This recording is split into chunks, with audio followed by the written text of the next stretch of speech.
যেটা এখন হলো।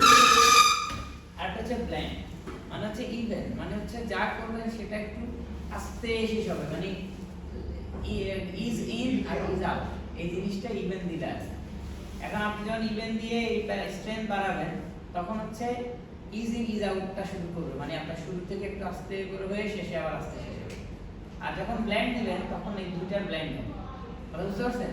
আমি যখন ব্ল্যান্ড দিলাম, স্ট্রেংথ বাড়াইলাম, বুঝছেন?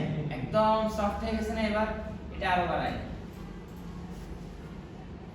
এখন দেখেন এটা হয়েই সারতেছে, এত সফট হয়েছে, বুঝা গেছে? তো এখন স্প্রিং দেন, অনেক বেশি, বুঝা গেছে না? আচ্ছা, এবার আমরা প্যারামিটারে আসি। এইটার মানে হলো এই যে আমার ডিলেটা কাজ করতেছে, সে কোথায় কোথায় কাজ করবে। এখন আমি ধরেন রোটেশন অফ করে দিচ্ছি, এখন রোটেশনের মধ্যে কোনো স্প্রিং নাই, ভালো করে দেখেন, এগুলো কিন্তু সরাসরি উঠতেছে। রোটেশনটা কোনো স্প্রিং আছে এটার মধ্যে? শুধু পজিশনে স্প্রিং উঠতেছে। পজিশন অফ করে, কোনো স্প্রিং আছে? শুধু রোটেশন অন করে। এবার দেখেন পজিশনে নাই কিন্তু রোটেশনে আছে, রোটেশন হওয়ার পরে নাই, খেয়াল করছেন? এবার আমি স্কেল অন করি, এখানে যেহেতু স্কেলের কোনো ঘটনাই নেই তাই এখানে কিছুই হবে না। এখন আমি যদি আমার এই প্লেনের মধ্যে স্কেল অন করে দেই, এবার স্কেলের মধ্যে হচ্ছে, দেখছেন? বুঝছেন? তার মানে আমি যদি এখন স্কেল অফ করে দিই, শুধু রোটেশন দেই, এখন শুধু রোটেশন হচ্ছে। কথা কি বুঝা গেছে? পজিশন দেই, এখন পজিশন হচ্ছে। একটা ব্যাপার হচ্ছে যখন আমি 0 থেকে শুরু করি তখন 0 মানে তো একদম নাই ছিল, তো 9 থেকে যখন 100% হয় তখন স্কেলটা কেমন হবে বা রোটেশনটা কেমন হয়, রোটেশনের মধ্যে স্কেল আছে। কথা বুঝতে পারছেন? কারণ তো 0 থেকে শুরু হইতেছে, এই জন্য 0 যখন স্কেল অ্যানিমেশন করলাম তখন এই ডিলে অ্যাপ্লাই করলে দেখবেন এগুলো একটু এলোমেলো হয়ে যায়। এই জন্য এটাকে ঠিক করতে হবে। এখানে যেমন আমি রোটেশনে আমার স্প্রিং দরকার নেই, শুধু পজিশনে থাকলে ঠিক থাকবে। কথা কি বুঝতে পারছেন? ক্লিয়ার? তার মানে ডিলের কাজ কি? একটা অ্যানিমেশন করলাম, ওটাকে একটু স্মুথ করার জন্য আমরা ডিলে অ্যাপ্লাই করব। সবাই বুঝছেন? এবার আমরা আবার আগেরটাতে ফিরে আসি। ডিলেটা ক্লোনার উপরে অ্যাপ্লাই করব। হ্যাঁ, ক্লোনার উপরে। সো এখন এটা এমন আছে, এবার দেখেন, এখন আমি এটা ধরলাম, এই দুইটাই ধরি, সিলেক্ট ভেক্টর ডিলে। একটা ডিলে নিছি, দুইটার উপরে করব, কারণ ডিলের মধ্যে তো ফুল ফ্রেম নিতে হচ্ছে না, সো একটা ডিলে আছে।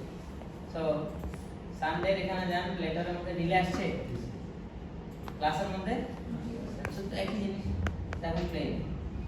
এখন এটা দেখবেন আগে থেকে একটু স্মুথ হয়ে গেছে, স্মুথ হয়ে গেছে না? জি স্যার। এবার আমরা প্যারামিটার সরি ইফেক্টর থেকে স্প্রিং এ যাই, বুঝছেন? তাহলে স্মুথ একটা অ্যানিমেশন হয়ে গেছে, বুঝতে পারছেন সবাই? আচ্ছা, এখন আমি যদি বলি আপনাদেরকে এই টেকনিকটা দিয়ে আপনারা নেক্সট ক্লাসে একটা ট্রানজিশন অ্যানিমেশন করবেন। ট্রানজিশন মানে কিরকম, যে মানে হচ্ছে ধরেন আপনার ওই ফুটেজটা আমি যেন কোনো একটা মানে আপনার ওই মোশন গ্রাফিক্সের আউটপুটটা আমি যেন কোনো ফুটেজের উপরে বসাইতে পারি, সেটা ট্রানজিশন হয়ে ফাইনালি কোনো একটা টেক্সট বের হবে। মনে করেন যে দেয়ালটা আমরা বানাইছি, এটা আছে না, তো এখন আমি ধরেন এটা রেন্ডার করলাম, শুরুতে একদমই নাই, তাহলে এই জিনিসটা যদি একটা ফুটেজের উপরে বসে পুরো ফুটেজটা ঢেকে যাবে না, পুরো ফুটেজটা ট্রানজিশন হয়ে চলে যাবে না, এটাকে বলা হচ্ছে একটা ট্রানজিশন রেন্ডার। কথা বুঝতে পারছেন? তো এইভাবে করে একটু বুদ্ধি খাটায় একটা ওয়াল হোক, একটা কি বলে অন্য কোনো প্যাটার্ন হোক, যে কোনো একটা জিনিস বানাবেন যেটা কোনো একটা ফুটেজের উপর আমি ট্রানজিশন হিসেবে ব্যবহার করতে পারবো।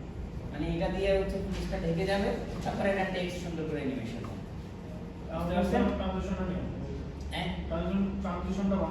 ট্রানজিশন বানাই রেন্ডার করে নিয়ে আসবে। এবার একটা ব্যাপার বলি, ক্লোনারের মধ্যে আমি যত অবজেক্ট ব্যবহার করব সবগুলোর মধ্যে যে কালার দিব সেটাই এখানে শো করবে। ধরেন এই কিউবটাকে আমরা কি ভি রেতে রেন্ডার দিচ্ছিলাম না? না স্যার, নরমাল রেন্ডার। তো ভি রে পরে সরি। তো আমার হচ্ছে কি